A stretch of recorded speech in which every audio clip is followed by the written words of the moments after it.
For the past 40 years, most working Americans have been part of this massive financial experiment, a lot of times without even realizing it. The experiment was the 401k, and it totally rewrote the rules for retirement. Well, the results are in, and honestly, they're pretty alarming. Okay, let's just start with one number. It's a staggering one. $65,000, that is the median 401k balance for an American who's between 55 and 64 years old. I mean, think about that. After a whole lifetime of work, that's what the typical person has managed to save up for their future. So what does that 65 grand actually get you when you retire? About $260 a month. That's not a safety net. For a lot of people, that barely covers the weekly grocery bill. What we're looking at is a retirement crisis, and it's hiding in plain sight. So this just begs the question, right?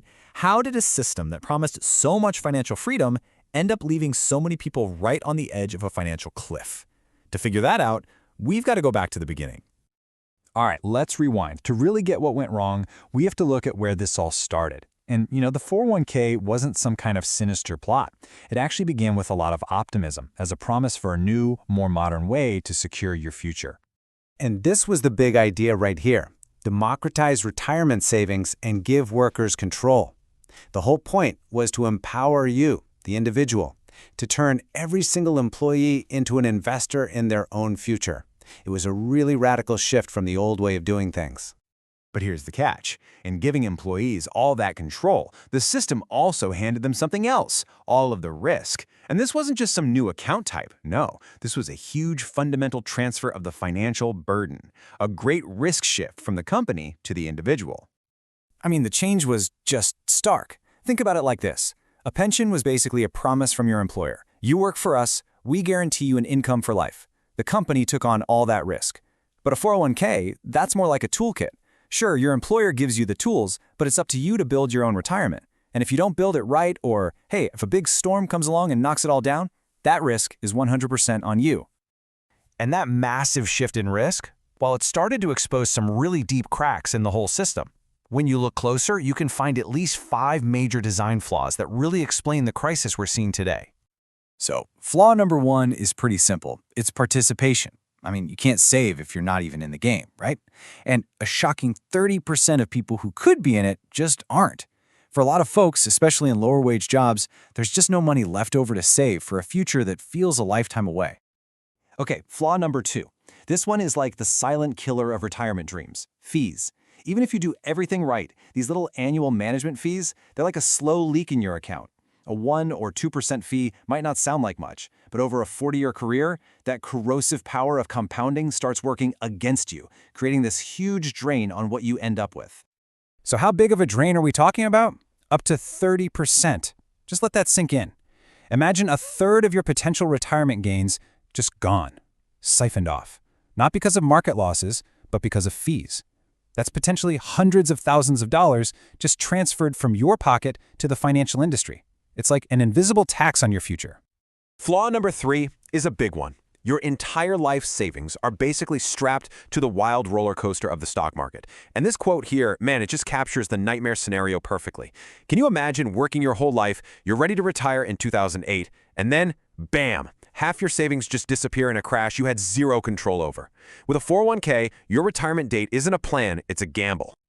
All right, but let's say you navigate the market perfectly. You still have to face flaw number 4, longevity risk.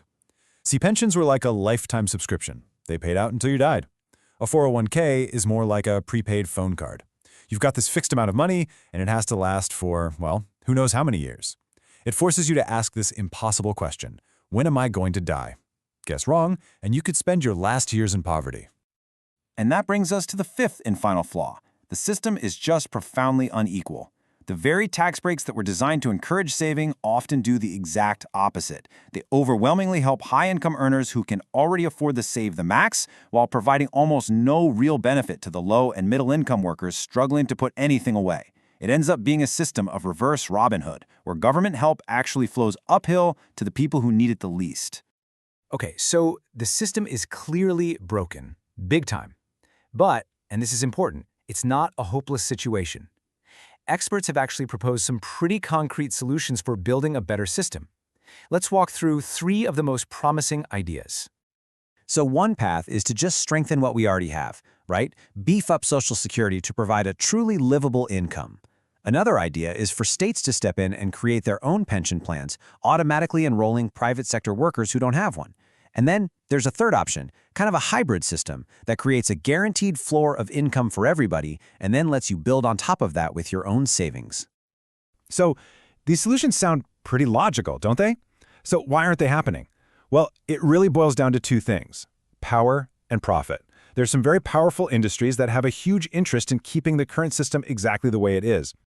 Yeah, let's be really clear about the obstacles here. You've got the financial industry, which makes billions in fees from 401ks, so of course they're going to lobby to protect that. Then you have the companies, who prefer the current system because it's cheap and it pushes all the risk onto their employees. And for most of us, the problem just feels so far away, a crisis that doesn't feel real until it's way too late to fix. At the end of the day, the 401k was an experiment, a 40-year experiment, and the results are in.